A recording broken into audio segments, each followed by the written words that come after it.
So we were dealing with the Tista Water Agreement, and the context of this entire discussion was that Prime Minister Modi, when he went on March 2021, he assured Bangladesh that very soon we are going to come up with some kind of solutions for this. Okay.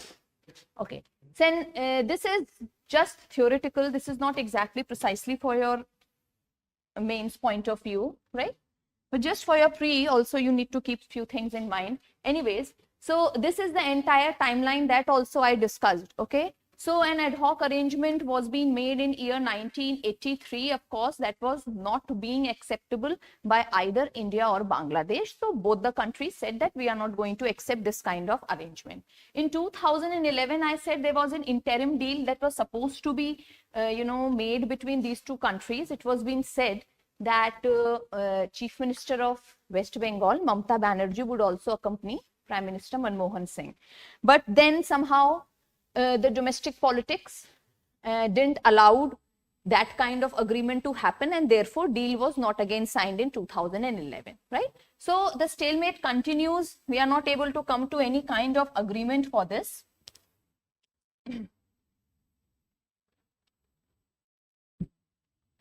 Okay, this is the same thing. Acha. Now let's understand that what exactly Bangladesh is expecting. You know, Bangladesh is saying that we want 50% of Tista water. And this 50% of Tista water, they basically want between the month of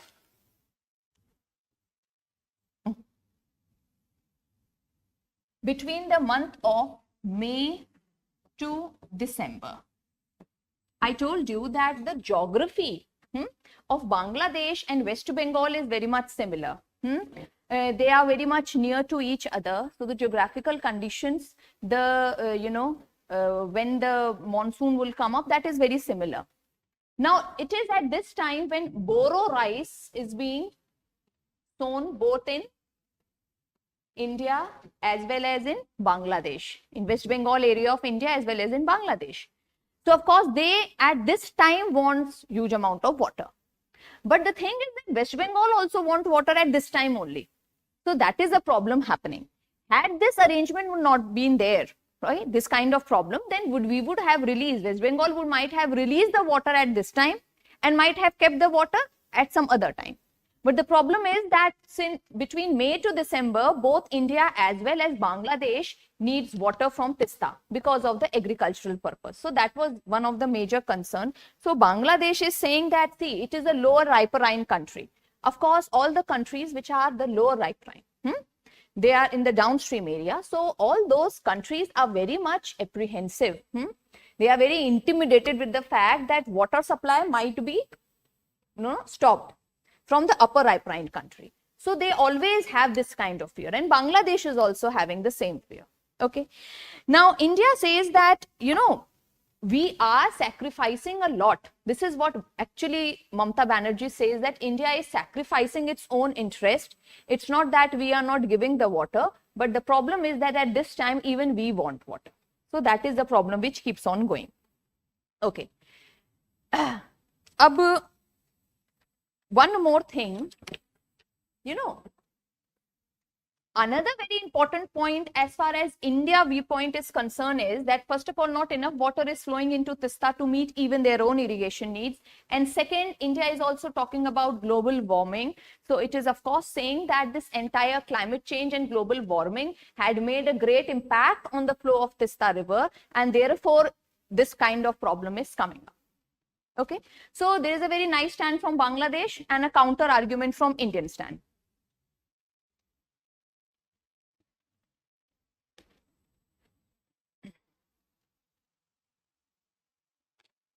Now coming to the analysis part.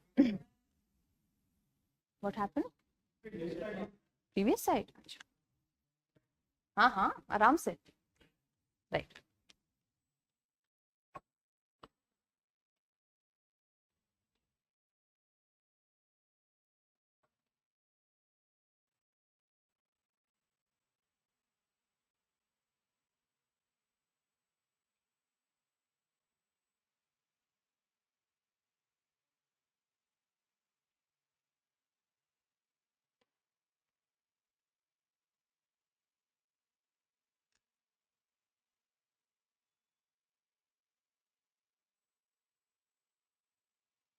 This thing, of course, is just for free purpose, right? Actually.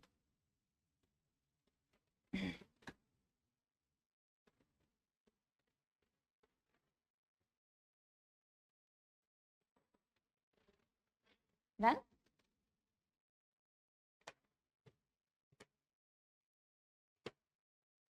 okay. Now coming to the analysis. First of all, see, this river is Bangladesh's fourth largest trans-boundary river for irrigation and fishing. The very fact that this has been given is that the catchment area is quite large.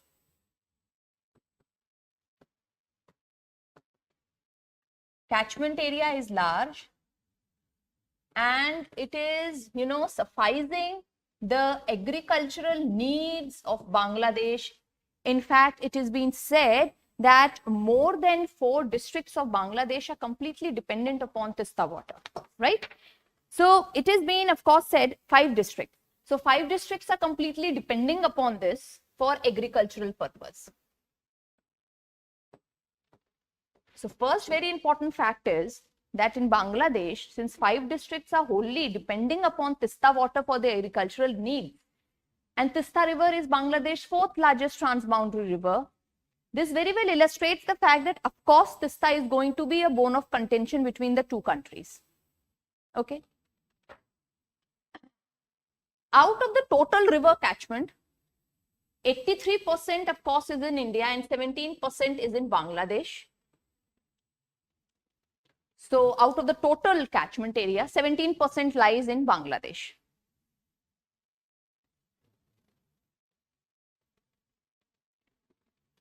There is a very nice think tank which gives some very nice reports, that is Observer Research Foundation. You must have read the articles also.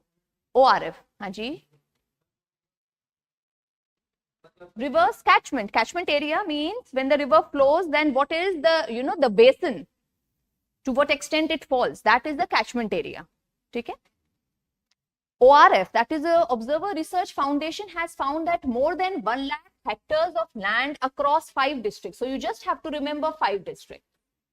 5 districts in Bangladesh face acute crisis during dry season.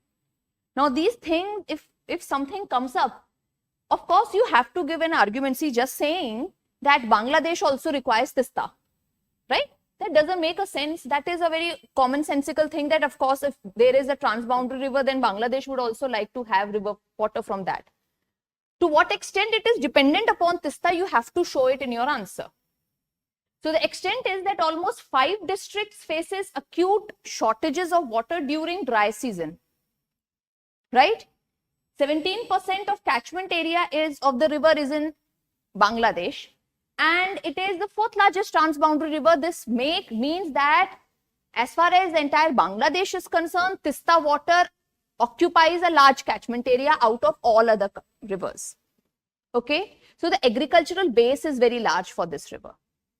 That is why Bangladesh wants to have a negotiating term with India as far as Tista water is concerned, right? So just have to remember few things. 5 districts that you have to remember, that it caters almost 5 districts, and they would go in acute shortage if some kind of water obstructions is being made or the flow is not being made properly, right? Now, in response, what Indian claim is that water, of course, is released from Tista as well as Farakka both, right? And they are sacrificing the state's interest. This is what Mamata Banerjee keeps on saying, that we are sacrificing our own state interest. It's not that we are not releasing water. Now, another very important point of contention is the hydropower. Hydropower.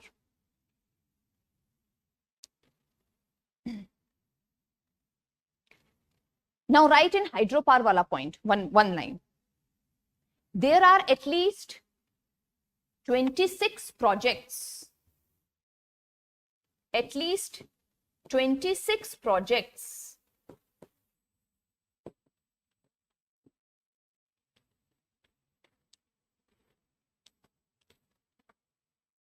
mostly on this river in Sikkim. Thank you, Priya. In Sikkim,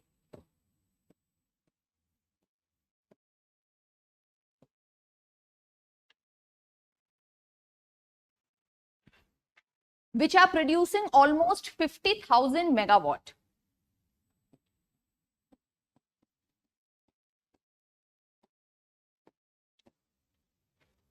Which is producing almost 50,000 megawatt of hydropower. Now imagine, this is actually, something because of why India is also in a bargaining deal with Bangladesh and just doesn't want to give up its own stake. Because hydropower, it is catering our hydropower needs also, Tista River.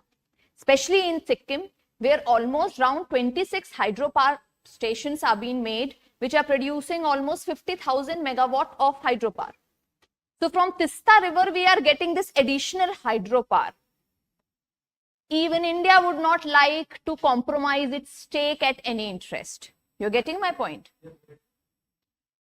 So the contestation is valid from both the sides. From India also, from Bangladesh also. So from Bangladesh, it is primarily because of the agricultural need and 5 districts who are completely dependent upon Tista. From India, actually, it is more about hydropower as well as West Bengal. Okay. Now, one proposal has been made by India. India has said that if we and Bangladesh are not coming into any terms on Tista River, there is another transboundary river called Torsa River. So we can of course have some kind of sharing of water of Torsa River. This is another proposal which has been given by Indian side.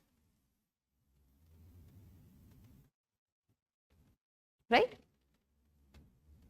See, in the answer, when you are writing for mains, it is up to you how you twist the facts and make it in a more subtle way so that it doesn't appear you are displaying the facts more and analysis less.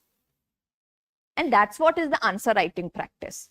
So in a very subtle way, in a very stylish way, you have to use few things so that they might not appear that you are just serving few amounts of fact in the answer script and analysis not there. Right? So you can of course put the argument from both, and from Indian side, even if you don't remember much thing, you can just say that hydropower is also very important factor for which India doesn't want to sacrifice its interest. And of course, India has talked about sharing of Torsa River. Okay, so proposal have of course been made. Done. Now coming to a very important thing which is called the conflictual federalism issue, which comes up when we talk about Tista water. You might be wondering that why central government is even paying heed to West Bengal's contestation, right? Why, when West Bengal gives its dissent, they are not going forward with any such kind of proposal. So the reason is that water in India is a state subject. That day someone was asking me about some Article 263 and all, no? See, all those things are about the interstate river dispute within India. It's not about transboundary river disputes. So whenever things on between the countries come up, of course, central government have to put its foot forward. Okay. So that thing that center can make any kind of things or any kind of arrangements is regarding the interstate dispute.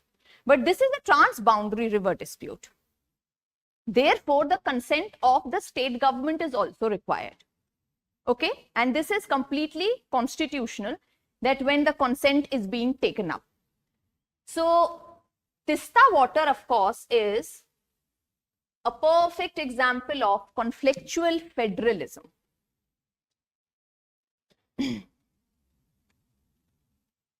Now, conflictual federalism because water as per Indian constitution is a state subject.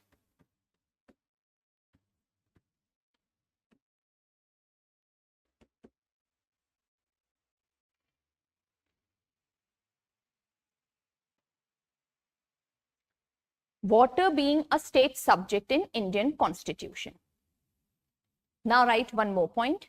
Don't write other points. First of all, move ahead with this point only. Right? The first point, that it is an example of conflictual federalism, reason because water is a state subject. Now write, the federal structure of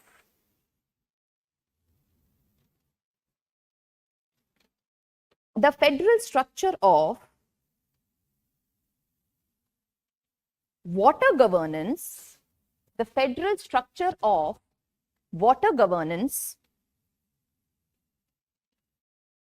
in Indian Constitution, inhibits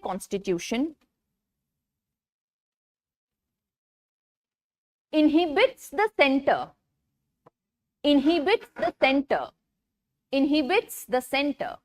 stops, whatever, any word you can use, inhibits the center from getting into an agreement, inhibits the center from getting into an agreement with Bangladesh,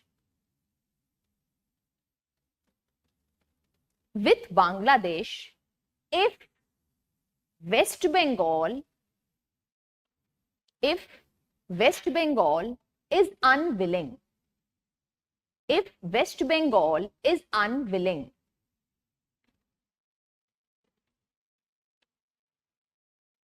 Tista is therefore subjected to. Tista is therefore subjected to. Tista is therefore subjected to conflictual federalism, subjected to conflictual federalism with divergent views of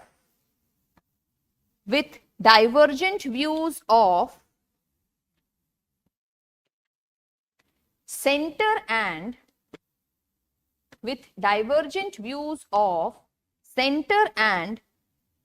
state of West Bengal,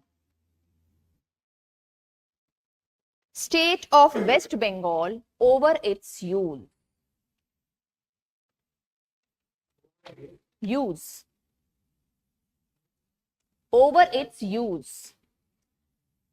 So, therefore, it has been said that Indo-Bangladesh hydro-political relation would always emerge as a two-level game as far as India is concerned. What is this two-level game? India, that is center, has to first of all deal with the respective state government. So, this would be at one level. And then with the neighboring state, that is Bangladesh. Right? So you have to, center has to deal in this regard at two levels. Therefore, as far as India is concerned, it is going to be a two-level game. Right? देखिए.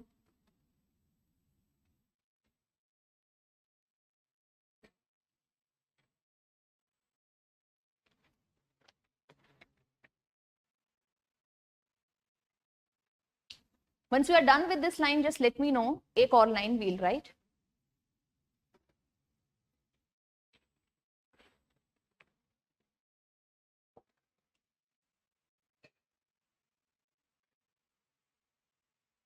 It would be a two-level game, right?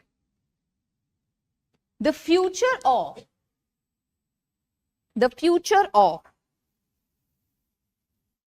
Bangladesh, India, the future of Bangladesh, India, hydro relations, the future of Bangladesh, India, hydro relations will not only be contingent.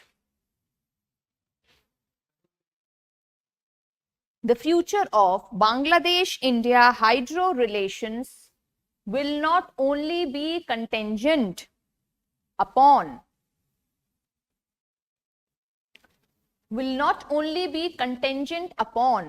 what? New Delhi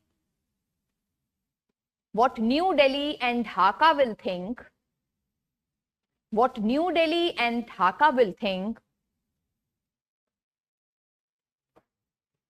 but will also be dependent upon, but will also be dependent upon the center-state relations. The center-state relations and the federal state's position. The federal state's position with respect to the federal state's position with respect to transboundary water governance. With respect to transboundary water governance. Write one more point. In case of, let's make a comparison with Ganga Water Agreement. Why it happened in a very fine way? In case of GWA, that is Ganga Water Agreement, in case of Ganga Water Agreement, West Bengal played an enabling role.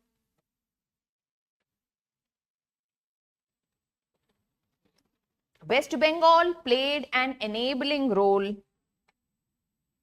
while for Tista, enabling role, while for Tista, it was just contrary. While for Tista, it was just contrary. Okay, so domestic politics is definitely going to have a very strong influence in this kind of arrangement. Another very important thing in the analysis part you can write is, what is the Chinese involvement coming up in Tista Water Agreement? The Chinese angle in Tista Water Agreement. So India is now going to face a challenge from China as well. So better to resolve this issue, else China will come up with their own unique solution, which they have even suggested. First of all, write this, then I'll let you know.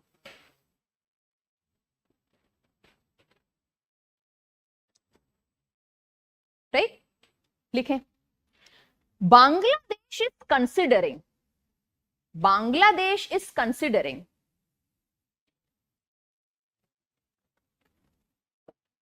a proposal from China. A proposal to China. Proposal from China, sorry. Bangladesh is considering a proposal from China to embark. To embark means to occupy, to embark large portions of Tista River, large portions of Tista River, so that it can form a single manageable channel. So that it can form a single manageable channel. So that it can form a single manageable channel. Channel. So what's China is coming up? China is coming up with the proposal that, see, India is not going to look into your interest, right? We are your better friends in this regard. So what we can do is, we can embark some portion of Tista River. We can make a single manageable channel from India to Bangladesh, right? It might be somewhere near that Siliguri area. That is their proposal. So China is saying that if India is not going to cooperate, we are coming up with some kind of construction on the Tista River, making the flow more easy to your land. Now, of course, India will oppose this kind of Chinese presence anywhere near that strategic area. Ek line likho. India has opposed the project. India has opposed the project since it do not want, since it do not want Chinese presence close to Chicken Neck corridor, close to Chicken Neck corridor near Siliguri, that links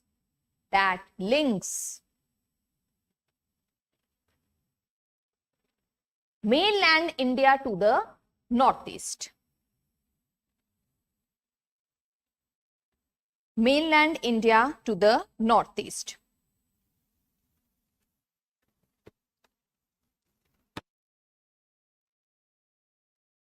एक line और लिखो.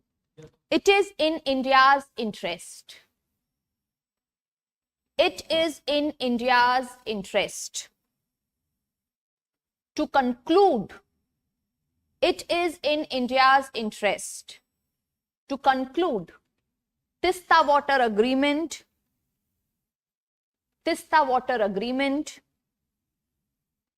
before Bangladesh slips into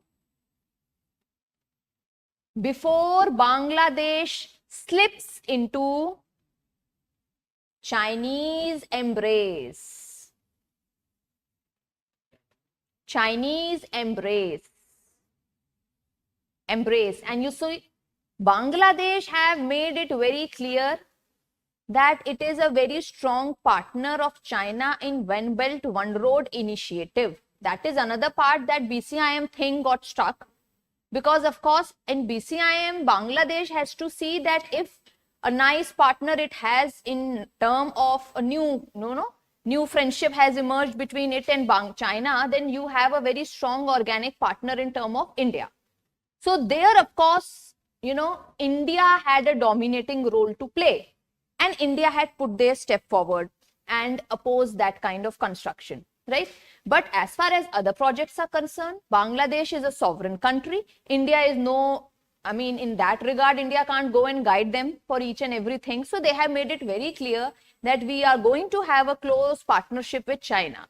That is why, Prime Minister Modi, when he went last year, he made it very clear that very soon we shall be coming up with Tista Water Agreement because of this fear which has already come up. And you never know that China can, of course, go for these kind of constructions. So better India has to gear itself and go for some amount of finalization for this agreement. Okay.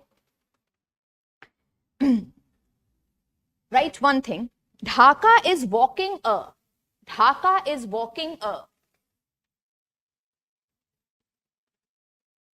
diplomatic tightrope.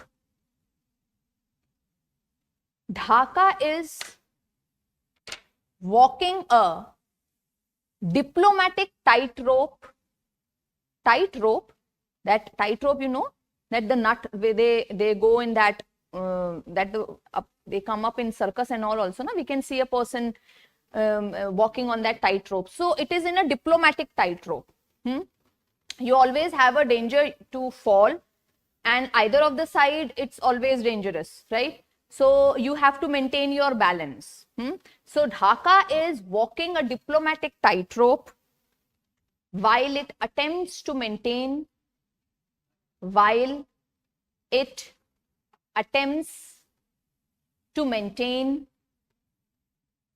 cordial relations, good relations with both Beijing and New Delhi. So Dhaka is walking a diplomatic tightrope while it attempts to maintain diplomatic relation with both Beijing as well as New Delhi.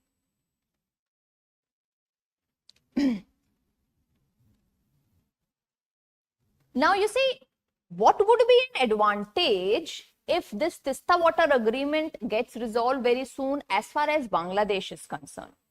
So Sheikh Hasina also definitely wants this thing or this contentious topic to be resolved forever because of the domestic audience she is catering. So if now she is in power, you never know what the future might be. If remaining in power, you are able to resolve a much contested issue in your own, right, in your own reign, then of course that would make a very smart influence on the domestic audience. So write one more point. Sheikh Hasina wants to conclude. Sheikh Hasina wants to conclude Tista agreement to appease her domestic audience.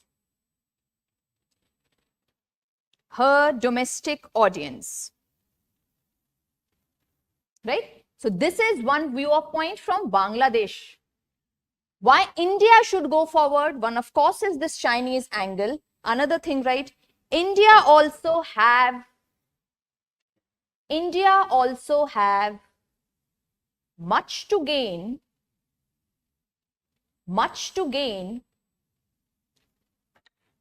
from the conclusion of India also have much to gain from the conclusion of the treaty. Conclusion of the treaty. It will be able to send a positive signal. It will be able to send a positive signal to all stakeholders. It will be able to send a positive signal to all stakeholders within Bangladeshi society,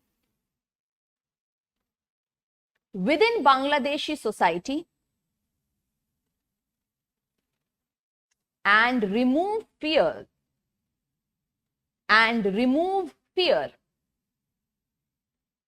that exists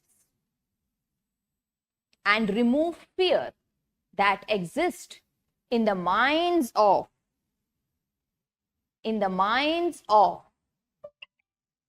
average Bangladeshi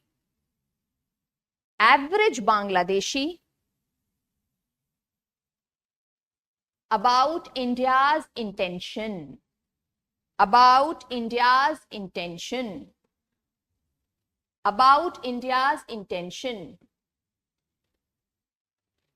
This means it will help in developing trust between the two countries. So an average Bangladeshi should not fear about India's intention.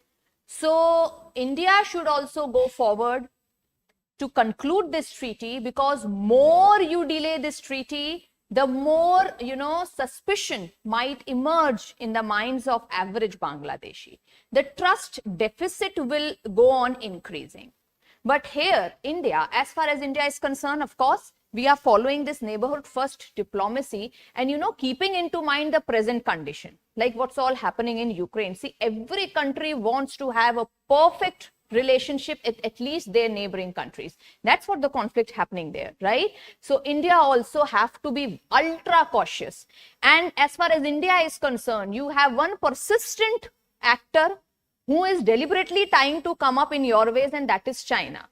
And that partner is having a very nice friendship with another arch rival, that is Pakistan, right? So India have to be ultra cautious as far as its trust factor is also concerned with any of the neighboring countries. So you don't leave an iota of doubt in the minds of even average Bangladeshi regarding your intention. Even if it's just 5 districts, so Bangladesh is not a big country. It's not like India, right? So 5 districts is also a big thing. That is the reason, it's becoming a national issue. It's not only a regional issue. So this is the way India should move forward. Conclusion of treaty would also help India develop robust economic and strategic partnership with Bangladesh. Last point you write.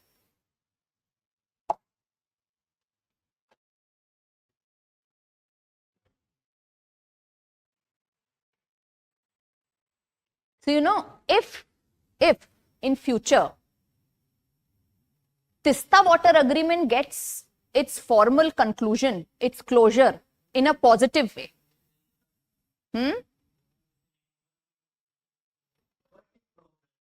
work in progress? Acha, regarding this project? Acha.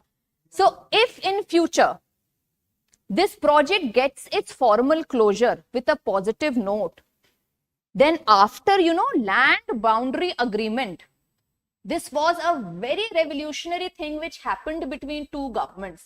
You imagine giving huge amount in as I told you, India has to lose large amount of land in exchange from Bangladesh. And India did this just for the sake of getting goodwill from Bangladesh. Nothing more than that. See, land is precious for every country. So if India is willing to lose that amount of land, it is gaining that amount of trust factor. So after land boundary agreement of 2014, this Tista Water agreement would be another episode as far as the golden era or Sonali Adhyay of Indo-Bangladesh relation is concerned. That is the reason we took this issue as well, right? So like this, you can of course end up, you can always try to connect one issue with another issue. So in the end, of course, if you like to write, you can write that after, so that when you write one or two issues, at least in your answer, so the examiner will get a feeling that, of course, you know the other things as well regarding the Bangladesh-India relation. So you can, of course, in a very subtle way, write these things also. You can compare two issues. You can, you know, make a kind of difference between them. What has been Indian approach, what has been Bangladesh approach. So you can write, after land boundary agreement,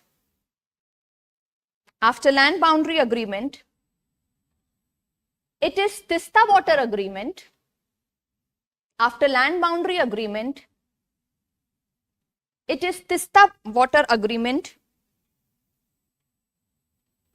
If concluded, bracket mein likho, if concluded, will be remembered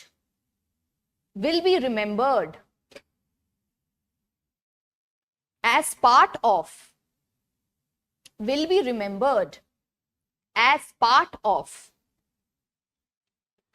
Sonali Adhyay golden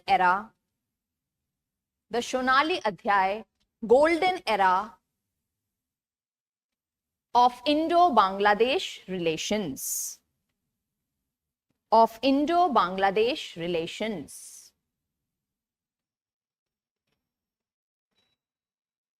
Okay.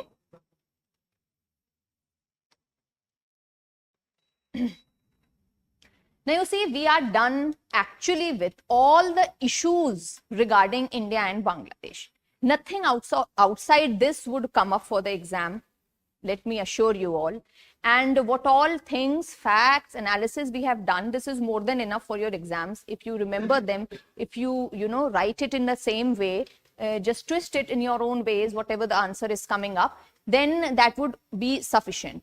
Rest ahead, what I'll be doing is, very quickly we'll just go into few more areas of cooperation. That would just be to give a holistic picture, right?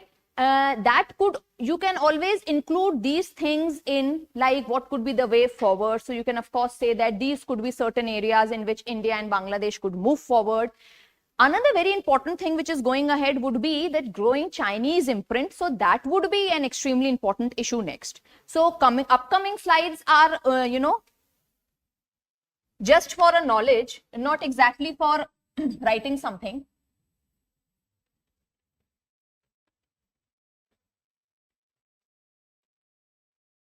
See, another area of cooperation would be partnership on multilateral forum. So these are the multilateral forum which India and Bangladesh both enjoys together. This is UN, this is SAARC, BIMSTEC and IORA, right? So there's nothing much to say, you can just note it down.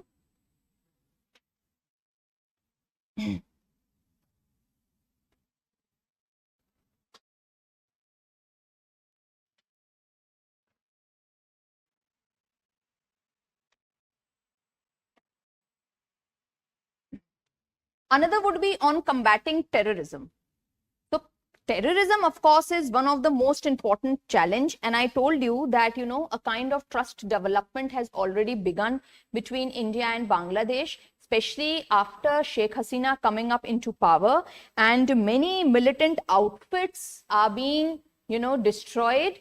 It is basically because of the information sharing which has happened between India and Bangladesh.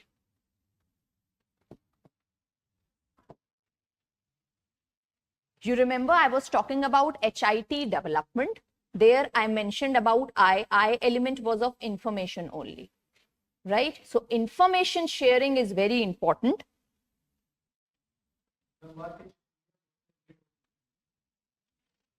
That is an association for all the countries who are in the Indian Ocean region, IOR.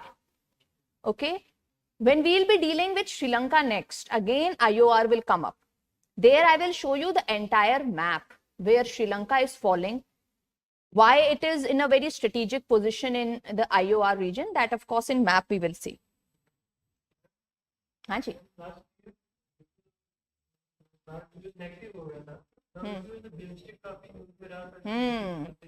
That is, it is being said that with the laxity in the activities as far as SAARC is concerned, BIMSTEC has become more active. Yes. But anyhow, see SAARC, when we'll be dealing with SAARC, if we have international issues also, I'll look if something is very relevant for your coming year, then we'll definitely take up SAARC. You will find that SAARC has its own peculiarities, and you can't say that it can completely be substituted with BIMSTEC, right?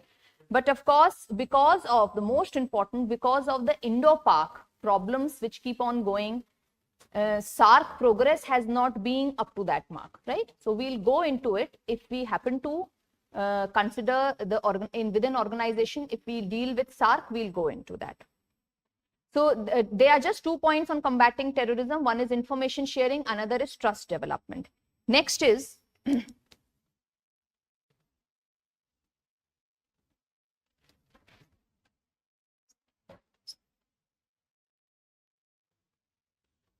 cooperation during COVID pandemic.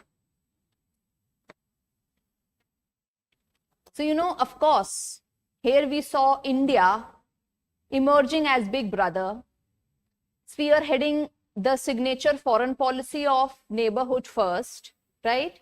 And India was, of course, the first country in this entire South Asian region which took up the task of not only vaccinating its own people, but also those of its neighbors, right? So right here, Bangladesh was the first destination for Indian vaccines, COVID vaccines.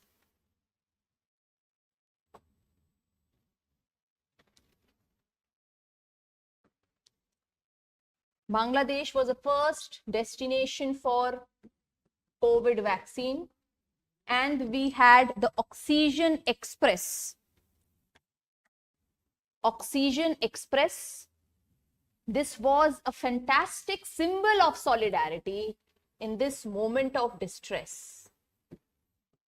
Symbol of solidarity, that you are not alone, we are there with you, we'll fight back this pandemic together. This illustrated solidarity between the two. And in foreign policy, it was being at that time argued that why India is spending so much on vaccines and it's exporting it right outside in other countries when you have yourself so many people to be vaccinated in future, right? Everyone was asking. But in foreign policy, as I said, if you are losing something, you have a better design forward. If in land enclave we were giving 111 land enclave in exchange of 52 just, we gained a lot of goodwill from them. We gained a lot of confidence from them.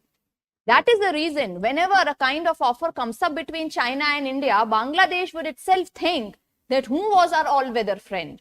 Was it China? Was it India? This kind of confidence you have to build between the countries. So all these are just confidence building measures. Even if you are at loss, even if you are you have to generate some extra vaccines for vaccinating your own millions of population and still you are exporting it, it is purely because of something great you have thought about in foreign policy. So these measures are goodwill gestures. These are to generate trust. So this was a symbol of solidarity to show that you are not alone, right? India in this regard has also offered, therapeutic production also. So they have said that we will also offer you that how to produce COVID vaccine in your own place locally. So these kind of offers also India has given up. Haji. Very, that is vaccine diplomacy. Why not? This is what vaccine diplomacy is.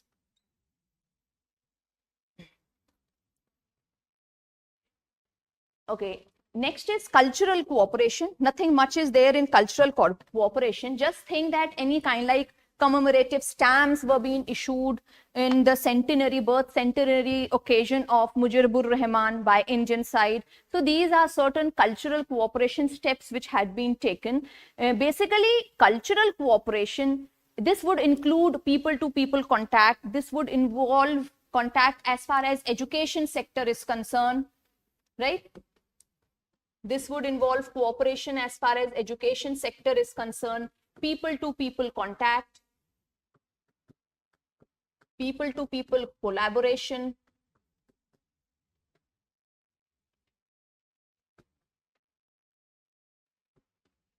Okay, basically it is part of soft diplomacy.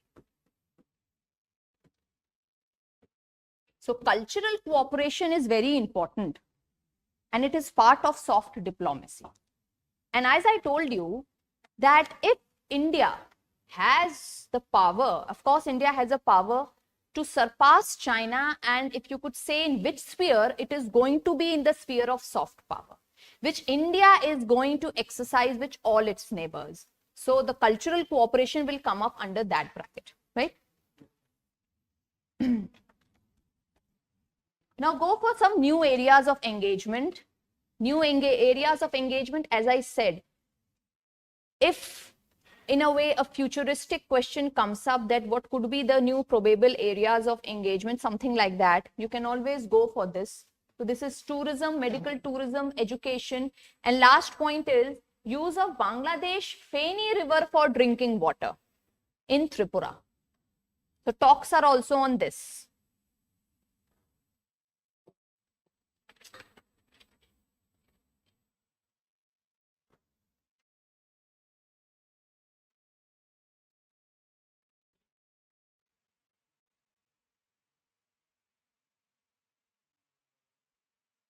Use of Bangladesh Feni River for drinking purpose in Tripura. This could be one way ahead, one area of collaboration. Now coming to another very important aspect of this entire Indo-Bangladesh relation, that's going to be what are the key challenges.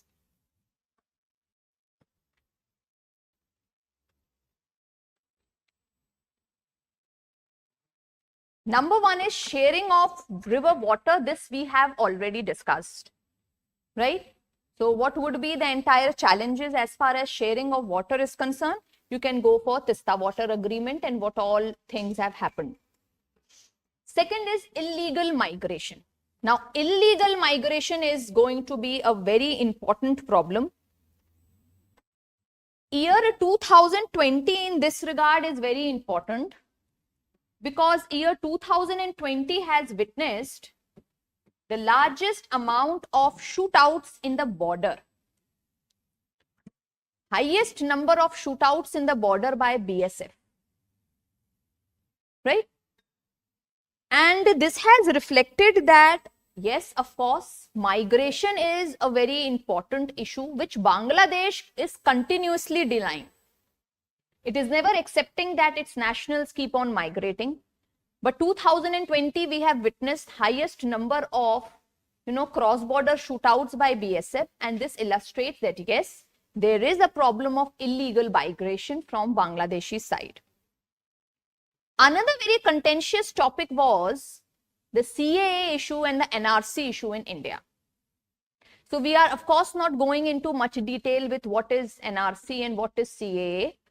But we can of course go that what are the apprehensions or take of Bangladesh as far as NRC issue is concerned and as far as CAA issue is concerned. So right. First of all, Bangladesh have raised a concern. It has raised a concern regarding NRC, probable NRC exercise, right? Especially in Assam. Of course, Assam mein to it was already there, but raised concern over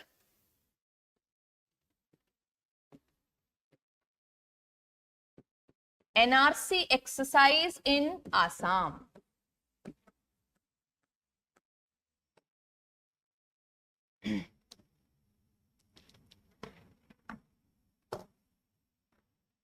Now you see, National Register for Citizen is basically an exercise to weed out the illegal migrants who have come up and settled in India. So anyhow, if we have so many people migrating from Bangladesh border to India, and if such exercise happens, and that too in a very clear way, then of course Bangladesh have to, be the feeder of many of the citizens who will come back to their place. And Bangladesh, of course, is not willing to accept those people because its socio-economic condition would, of course, not accept, this kind of flushing of the citizens back to their country. So, number one, Bangladesh have, of course, raised a very strong stance as soon as this NRC thing came up, right? We all know that NRC was already there in Assam. The entire controversy came up when it was being said by Amit Shah ji that it would be rolled all across the country, right? So that was a contentious. NRC in itself was always there in Assam. Though it came into news because of the irregularities. Hai na? Okay. Next point, right?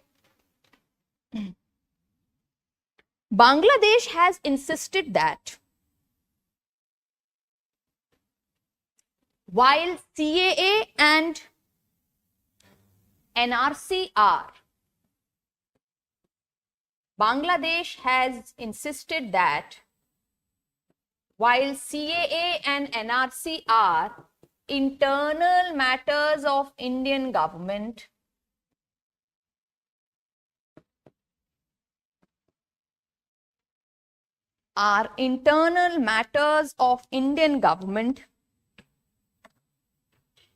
they even say that CAA was unnecessary. See, blatantly, they are not opposing. Of course, that is an internal matter of India.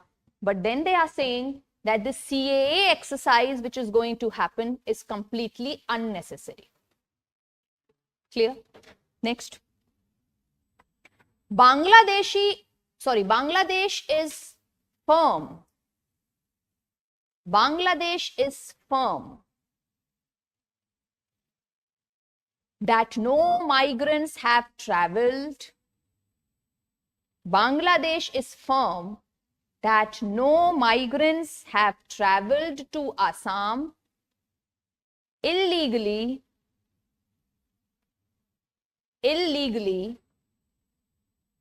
during 1971 war,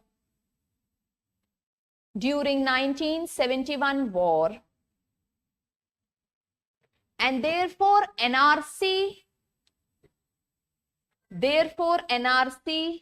might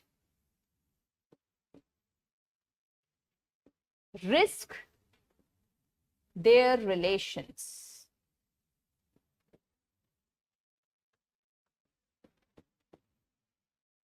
So they are saying, of course, that it might risk the relations between India and Bangladesh. So they are not going to accept the fact that yes, large amount of illegal migrants came up. And that was actually the only pretext because of which in 1971, India also entered into the war, right? So I told you in the very first day that the diplomatic stint before 1971 was fantastic. When Indira Gandhi happened to meet all the major important leaders of the world and convinced them that now India is going to intervene in this war. And the reason is because of our internal, problem which is going to happen because of the huge amount of migrants coming up. So India said that our economy would be curtailed, our demography will be changed, and therefore, and another very important point, India also was very convinced of the fact that if now we don't intervene, then some other external actor will come up and intervene. Right? But that was something intention which was under guard. External actors means China. It might come and interfere. But externally, India wanted to show that its intentions are very benign. Internally, under the carpet, everyone knew that India was suffering with this insecurity, that if we now don't interfere, someone else will come and interfere, and that might be very, risky for our own national security. So the pre-diplomatic stint was very good from Indira Gandhi point of view. India emerged as a savior, right? It emerged as a big brother. But as I said in the first lecture, that post-war, the diplomatic stint was not that great. When in 1972 in the Shimla Agreement, we happened to give the 15,000 kilometers square of land which we have captured in the POK region back to Pakistan with a goodwill gesture. Therefore, it is being often, a question generally comes up, was 1971 war of independence war of independence for Bangladesh, Indian interference, was it a prudent act or not?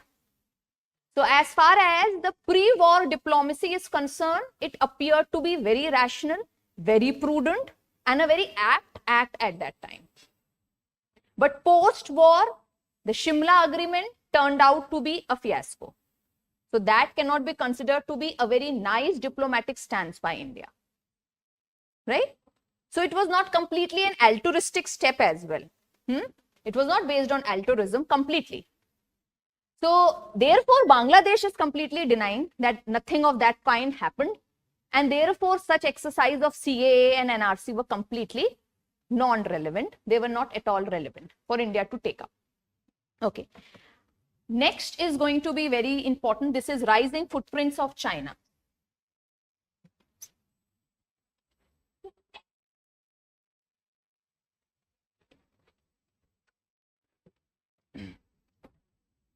Growing Chinese footprint. Now, this is going to be a major challenge for India as far as Bangladesh is concerned. You know what China is doing? Now it has adopted two diplomatic measures, one in terms of One Belt, One Road initiative, and another in terms of string of pearl diplomacy.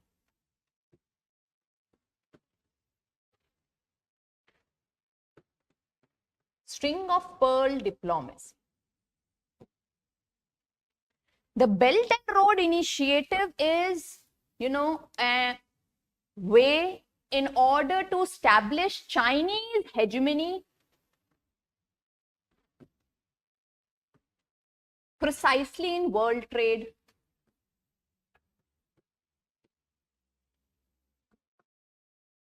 and transmission.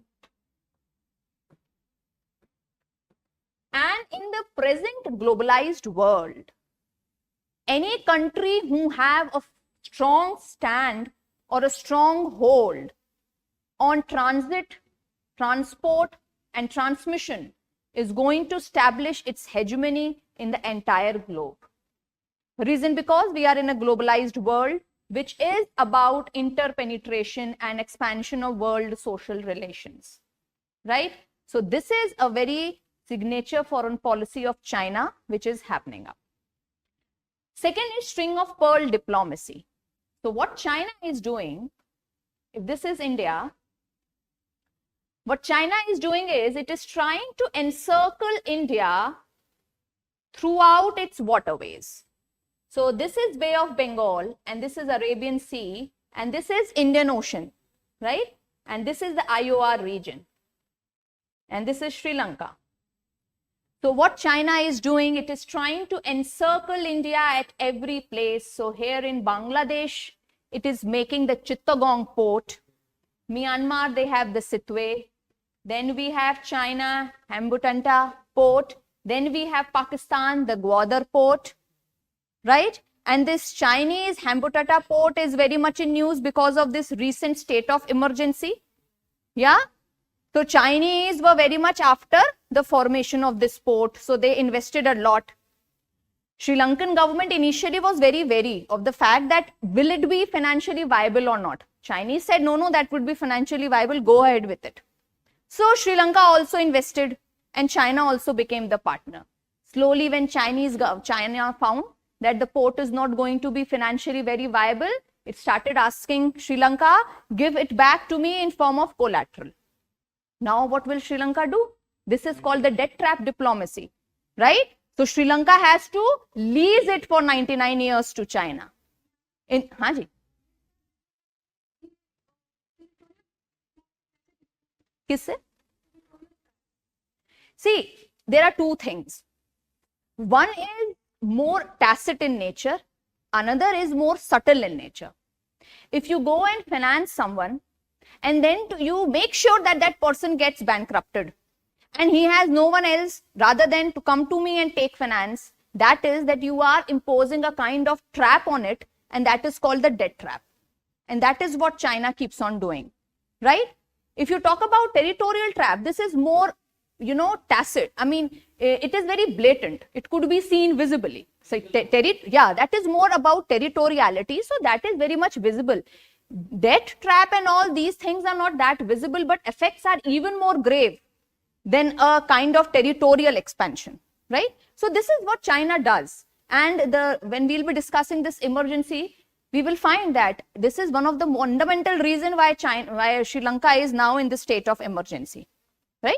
Then what happened? Then now it is in the debt trap of China. So then what China did, they asked them to please sign off the treaty with India and Japan on the Colombo port, the East Container Terminal. They said ki bhai wahan se just cancel the deal, give it to us. Sri Lanka had no other option. They cancelled the deal with India. Then, but they can't, India is all-weather friend, organic partner. They can't go with it. Then they gave the Western Container Terminal to Adani Port of India as compensation. But that at that time, when that Eastern Container Port Terminal contract got over, that was a very strong, a kind of drift between India and Sri Lanka. Because everyone knew that it was because of the Chinese angle, right? So this is the string of pearl diplomacy which China is employing. And Bangladesh is fundamental part of it. Because it, bolo?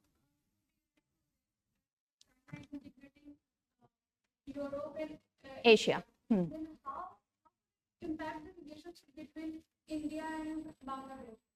Integration of Asia. See, Bangladesh is a partner in many of the projects, as I told you. Similar is Pakistan, right?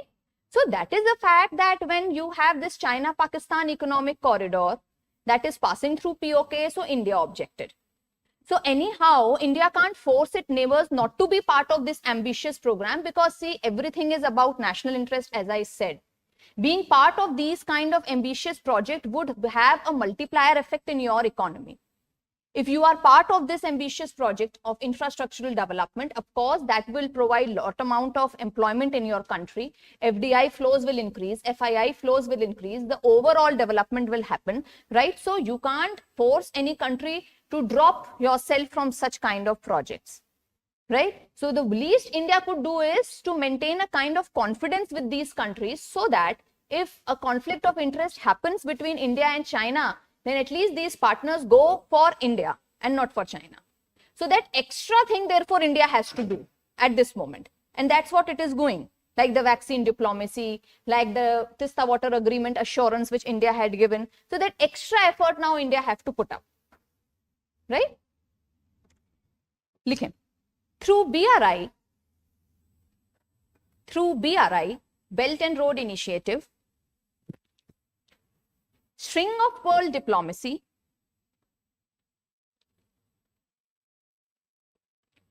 China is trying to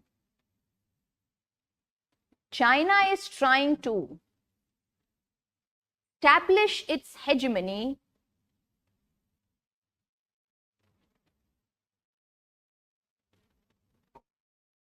in South Asia, comma, so integral to India as well. South Asia, so integral to India as well.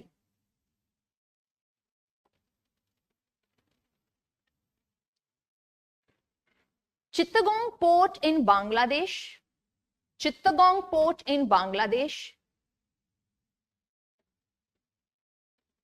is being used by China under string of pearl diplomacy. Under string of pearl diplomacy.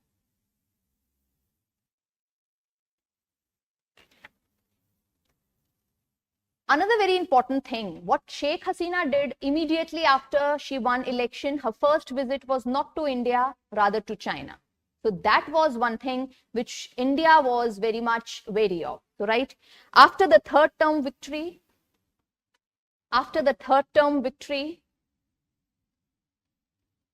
the first visit of Prime Minister Sheikh Hasina was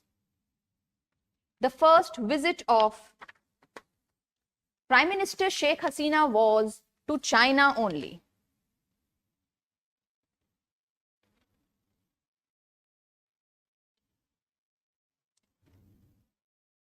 Sri Lanka, apart from this, Sri Lanka, Nepal,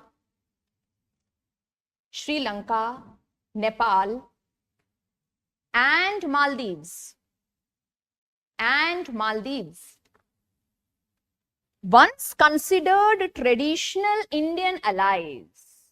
Apart from this, Sri Lanka, Nepal, Maldives, once considered as traditional allies, Indian allies, are increasingly tilted towards China.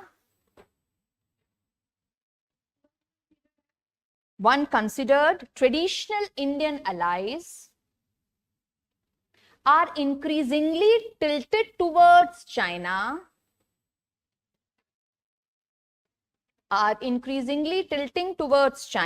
due to Asian giants, Asian giant means China, due to Asian giants, massive trade,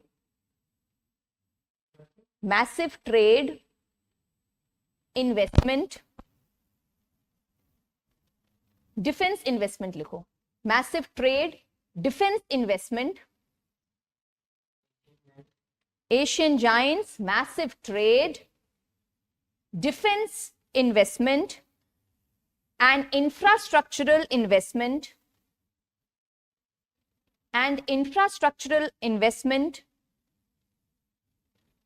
in these countries.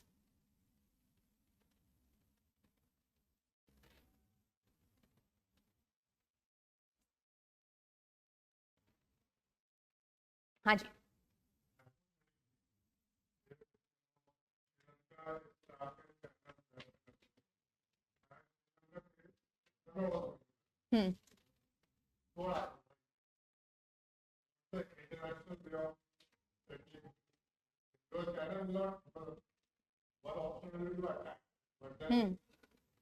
See, you can't even say that now there is no such option of attacking because what Russia did now, it has opened the floodgates for any superpower to come up and attack a small state, right? So that option we might have thought some 1 month before that in this globalized era, no country can come up and attack. There would be huge amount of global pressure, but nothing of that kind happened, right? So Ukraine has just been a sandwich between the NATO forces and Russia, poor Ukraine.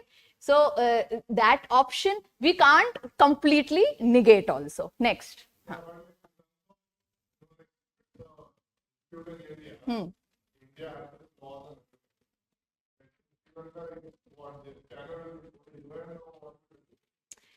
See, if you see, the thing is that it's not only one project in which China might have invested in Sri Lanka, and if you become a defaulter or you are not able to give that port in terms of collateral, then they can sue you. It's in a multiple way that any country tries to influence the economic sovereignty of another country. It's not only that it has invested just in that port and nothing else. Inroads are there as far as deep inroads are there as far as the institutional economy is also concerned. That involves banks, the central banks, that involves your entire stock market, right? That involves so many companies who are Chinese, who might be involved into the FDIs and FIIs in Sri Lanka. So you can't say that if Sri Lanka comes up one fine day that I'm not going to give this thing, right, in lease, do whatever you want. China doesn't have any other option rather than going and suing it for this port only.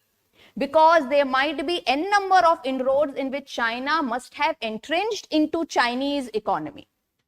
So you can't pick and choose everything and then say, right? So that is the problem. See, now we don't have much time, else we could have gone into the analytical argument that one of the fundamental problems of this globalization is that if forces of globalization has provided you a platform for development, for growth, for better integration, the pitfall is that your economic sovereignty, of course, is at peril. What happened with India in year 1991, when India was subjected to IMF loans and SAP, that is structural adjustment program, was being imposed on India, and terms of conditionalities were being imposed, and poor India at that time, we didn't had even the audacity of saying that we are not going to accept these deals because we had such bad balance of payment crisis. That's what is happening in Sri Lanka right now. Just one day back in one of the news I was reading, it was being said that one option left is to go for IMF for loans. But you know, IMF is not a philanthropic organization. It is an organization which is heavily tilted towards Europe, right? The head of IMF is always the European, you know. World Bank, it is always an American, okay? IMF is one body which is not democratic like WTO also. It has its own unique quota system based upon the contribution you make to the overall exchequer. So US and other European world, which we called as global north, is definitely going to have a very strong say towards global south. This is the entire controversy between global north and global south coming up, right? So if you go into such kind of IMF loans and all, okay, then also that is not great from your part. You will get loan, but with some very strict terms and conditions. Right? If you are a defaulter, you go to some money lender, ask that, bhai, I want some money. What will that money lender see? That money lender will see whether you would be able to repay back the money or not. If suppose you are into some very bad habit and your friend happen to tell that money lender that don't give loans to him. He is always a defaulter.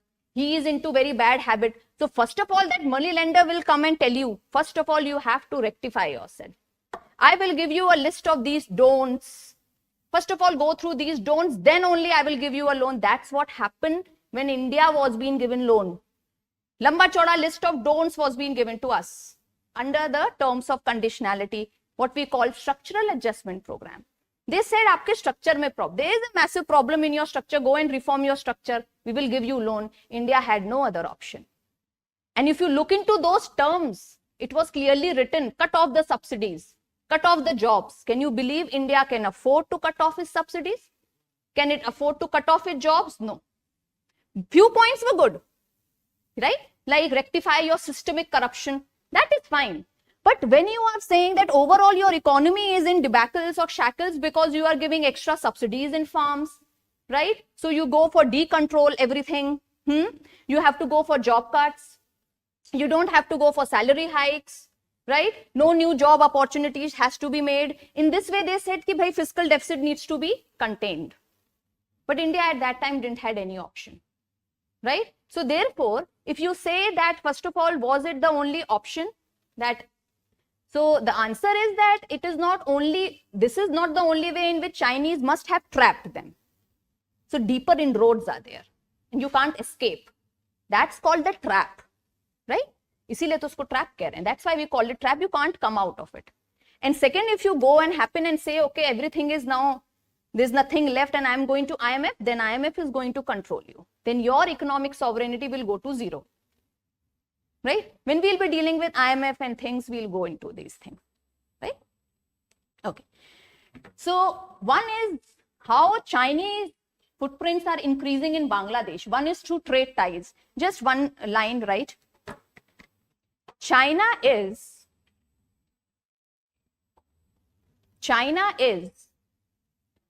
the biggest trading partner of Bangladesh.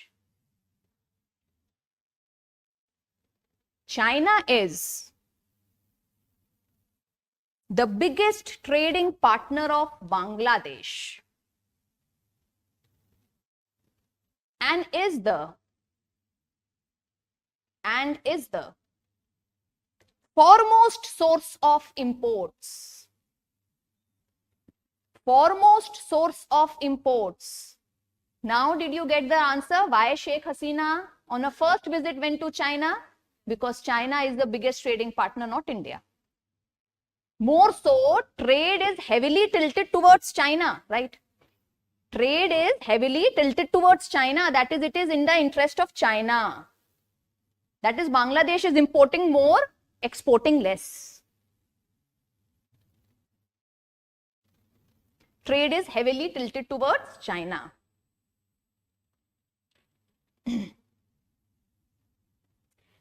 Next point within this thing only. Recently, China has declared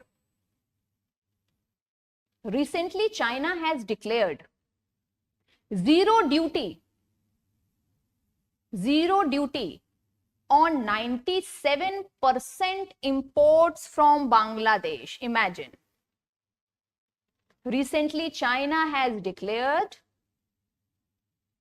zero duty on 97% imports from Bangladesh.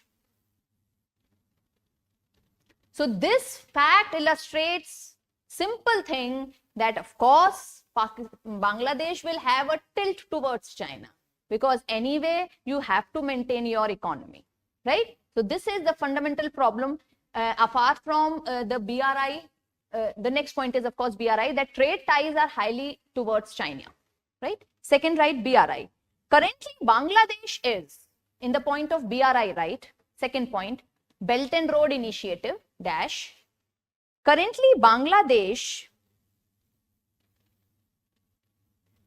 is an active partner of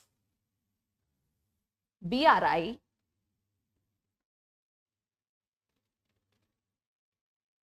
that India is quite apprehensive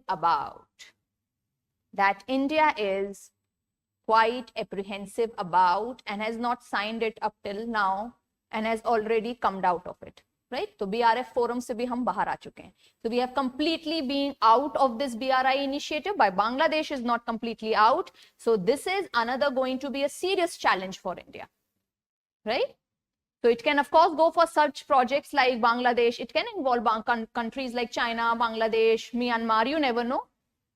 So a very strong presence of China would be there in our borders. Cut to imagine the security threat. Cut to imagine the Golden Triangle where the Yunnan province of China is also involved. Cut to the the Bangladesh and India porous border, right? So all these things will come to your mind immediately if Chinese presence is somewhere near to your border. So the very fact that BRI ka part hai Bangladesh, this illustrates that it is going to be a serious challenge for us. Next, defense ties. Third, defense ties. China is the biggest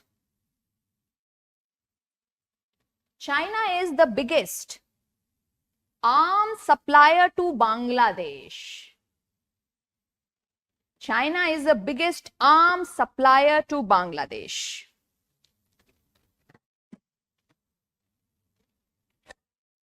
it is a major recipient of, it matlab Bangladesh. So it is a major recipient of Chinese military inventory. It is a major recipient of Chinese military inventory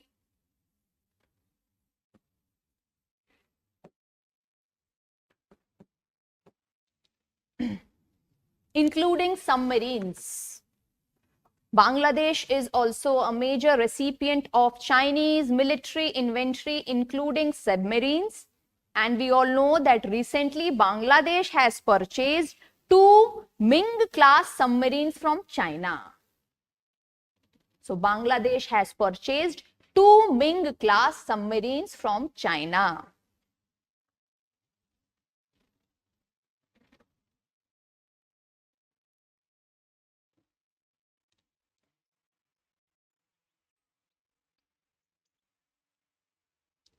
This means for military hardware,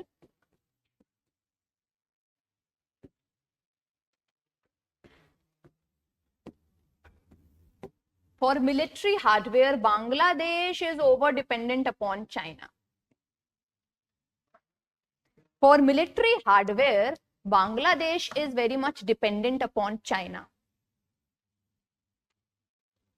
So now from now onwards, remember, Bangladesh, largest trading partner of China. China, biggest defense partner of Bangladesh. And rest is all story you can make. Right? So these two things reflects the fact that why India have a very strong Hawkeye over Bangladesh.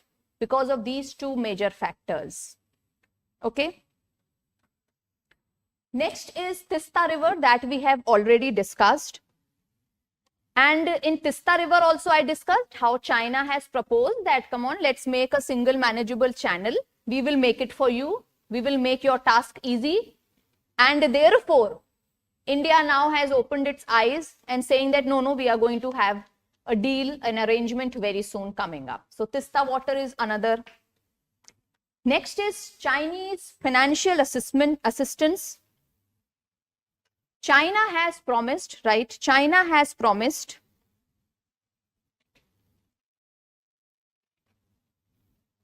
around $30 billion.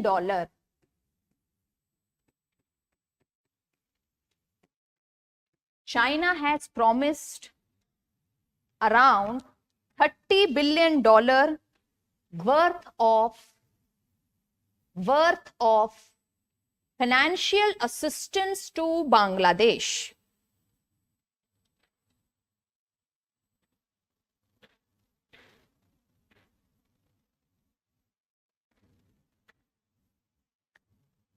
Now write few points in analysis. Bangladesh, of course, have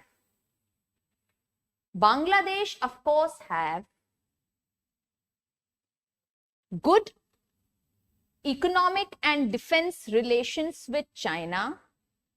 Bangladesh, of course, have good economic and defense relations with China. But it has clearly mentioned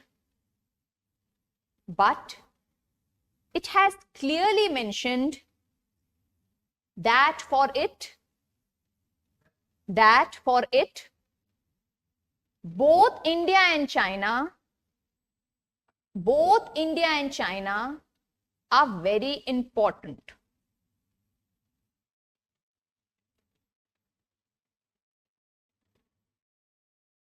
Prime Minister Hasina has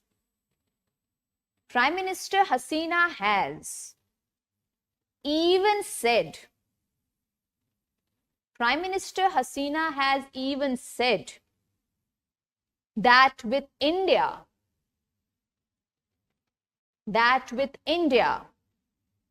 Bangladesh relation is far more organic.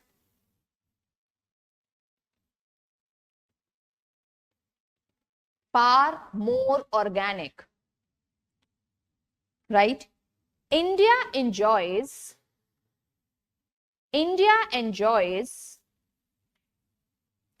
soft power towards Bangladesh. India enjoys soft power towards Bangladesh, comma, has a close socio-cultural linkage,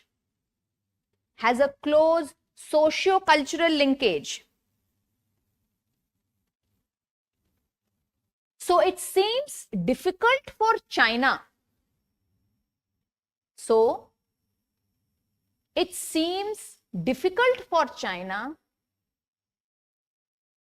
To overtake us. So it seems difficult for China to overtake us in this respect.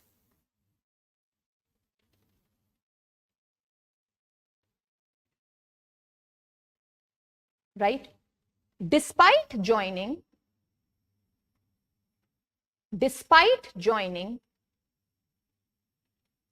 Belt and Road Initiative in 2016, despite joining BRI in 2016, Bangladesh has been cautious of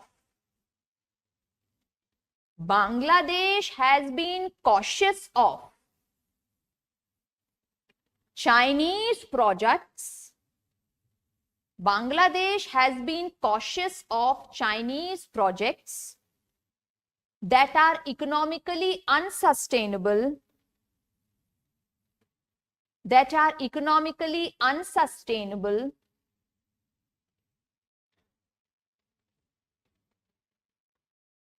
and possess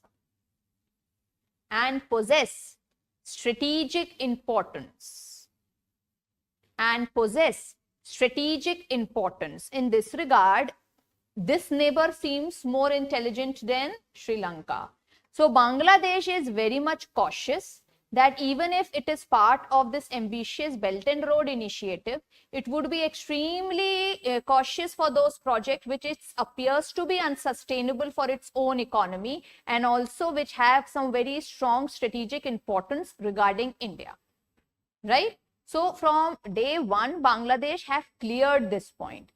Okay, right? One more thing. Bangladesh is equally aware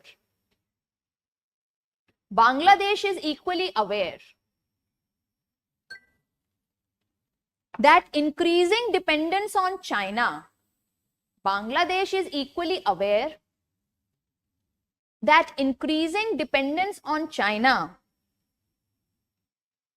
will only attract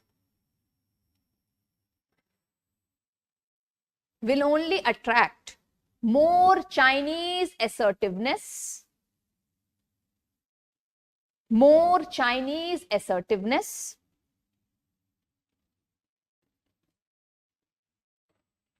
and aggression.